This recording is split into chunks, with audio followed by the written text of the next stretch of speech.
Hi hello welcome to Atla academy. நம்ம இன்னைக்கு பார்க்க போகிறது 2025 சப்ளிமெண்டரி எக்ஸாமினேஷன் பற்றின ஒரு video. So supplementary examination announce பண்ணிட்டாங்களா? ஸோ எத்தனை நாளில் நம்ம அப்ளை பண்ணலாம்? எக்ஸாமினேஷன் எப்போ நடக்கும்? அதோட ரிசல்ட் எப்போ வரும்? இது எல்லாத்தையும் நம்ம இந்த வீடியோவில் பார்க்க போகிறோம். ஸோ இது மட்டும் இல்லாமல் இதுக்கான புக்ஸு, இதுக்கான ட்ரைனிங் எப்படி எடுக்கலாங்கிறது இந்த வீடியோவில் நம்ம சொல்ல போகிறோம். ஸோ ஃபர்ஸ்ட் ஒன், நீங்கள் ஒருவேளை 12th எக்ஸாமினேஷன் எழுதணும் அல்லது 11th எக்ஸாமினேஷன் எழுதணும்னு முடிவு பண்ணியிருந்தீங்கன்னா உங்களுக்கான அப்ளையிங் டேட் ஆல்ரெடி அனௌன்ஸ் பண்ணிட்டாங்க. உங்களுக்கு இன்னைக்கு 24, இந்த வீடியோ ஷூட் பண்ணும்போது டேட்டு 24. 24ல இருந்து உங்களுக்கு 29 வரைக்குமான டைமிங் இருக்கு. அதாவது மே 24ல இருந்து மே 29 வரைக்கும் உங்களுக்கு அப்ளையிங் டைம் இருக்கு. 30 வந்து தக்கல் பே பண்ணி நீங்க வந்து அப்ளை பண்ணிக்க முடியும். சார் தக்கல்னா என்ன அப்படின்னா, நீங்க நார்மலா அப்ளை பண்ணீங்கன்னா உங்களுக்கு ஒரு 400 வருதுன்னு வைங்க. தக்கல்ல பண்ணா உங்களுக்கு ஒரு 1000 ரூபாய் அதிகமா சேர்ந்து வரும். இது லாஸ்ட் டேட்ல பண்றதுக்கான ஒரு ஆப்ஷன். 30 வரைக்கும் டைம் இருக்கு. சரிங்களா? ஒருவேளை நீங்க 10th எக்ஸாமினேஷன் எழுதிட்டு இருக்கீங்க அப்படின்னா, ஸோ உங்களுக்கு என்ன பண்ணலாம்?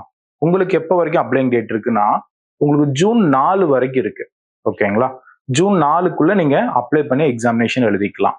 ஸோ நீங்க ஆல்ரெடி எக்ஸாமினேஷன் எழுதி ஃபெயில் ஆயிருந்தீங்கன்னா நீங்க டைரக்டா அப்ளைங் மட்டும் பண்ணா போதும். ஃப்ரெஷ்ஷா எழுதுறீங்கன்னா சயின்ஸ் ப்ராக்டிக்கல் டேட் போயிட்டு இருக்கு. ப்ராக்டிக்கல் டேட் நமக்கு இன்னும் ஒரு 3 to 4 டேஸ் தான் இருக்கு. ப்ராக்டிக்கல் அப்ளை பண்ணிட்டு அப்புறம் எக்ஸாமினேஷன் அப்ளை பண்ணணும். இந்த ப்ராசஸ்ல உங்களுக்கு கண்டிப்பா டவுட் வரும். டவுட் வந்து எங்களை காண்டாக்ட் பண்ணுங்க. சரிங்களா? ஸோ ரெண்டாவது விஷயம், நமக்கு இப்போ ரொம்ப கம்மியான டைம் தான் இருக்கு. ஒரு 2 or 3 மந்த் தான் இருக்கு. ஸோ அதுக்குள்ள நம்ம எக்ஸாமினேஷன் எப்படி எழுதி பாஸ் பண்ணலாம்னா, அதுக்கு ரொம்ப முக்கியமான விஷயம் மெட்டீரியல். ஸோ எப்படி வந்து நீங்க வந்து தண்ணி இல்லாம நம்ம நீச்சல் அடிக்க முடியாதோ, அதே மாதிரி தான் ப்ராப்பரான மெட்டீரியல் இல்லாமல் எக்ஸாமினேஷன்ல பாஸ் பண்ண முடியாது. நான் புக் வச்சு படிக்கிறேன் சார் அப்படின்னா புக் வந்து எந்த யூஸும் இல்லை. புக் வந்து 100 மார்க் எடுக்கிறதுக்கான ஒரு மெட்டீரியல். ஸோ அதுல நீங்க ஒரு 700 மார்க் படிச்சீங்கன்னா அதுல இருந்து உங்களுக்கு 100 மார்க் கேட்போம். பட் நம்ம அவ்வளோலாம் படிக்க மாட்டோம். பிரைவேட் கேண்டிடேட் ரொம்ப கம்மியான அளவு தான் படிப்போம். அப்போ உங்களுக்கு ஸ்பெஷல் மெட்டீரியல் தேவைப்படும். ஸ்பெஷல் மெட்டீரியல் நம்ம சேல் பண்ணிட்டு இருக்கோம். உங்களுக்கு டவுட் இருந்துச்சு அப்படின்னா கீழே நம்பரை காண்டாக்ட் பண்ணுங்க. அதுலயே ஆன்லைன்ல பே பண்ணி வாங்கிக்கலாம். ஸோ மூணாவது விஷயம், எப்போ எக்ஸாமினேஷன் நடக்க போகுது?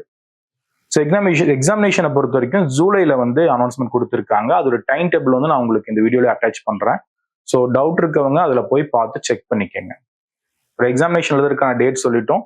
அதே மாதிரி ஒரு எக்ஸாமினேஷனுக்கு என்ன மெட்டீரியல் யூஸ் பண்ணுங்கிறதையும் சொல்லிட்டோம்.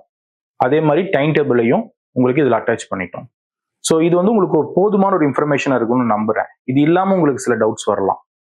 சார் நான் வந்து பாதியில் டிஸ்கன்யூ ஆயிட்டேன், இல்லை மார்க் ஷீட் தொலைஞ்சிருச்சு, இன்னும் டிசி தொலைஞ்சிருச்சு, எனக்கு இப்போதைக்கு காலேஜ் மட்டும் போனா போதும், இந்த மாதிரி நிறைய டவுட் உங்களுக்கு வரலாம். அந்த டவுட் இருந்ததுன்னா நீங்க யோசிக்காம கால் பண்ணுங்க, உங்களுக்கு நாங்கள் டவுட் கிளியர் பண்ணி தரோம். தேங்க்யூ.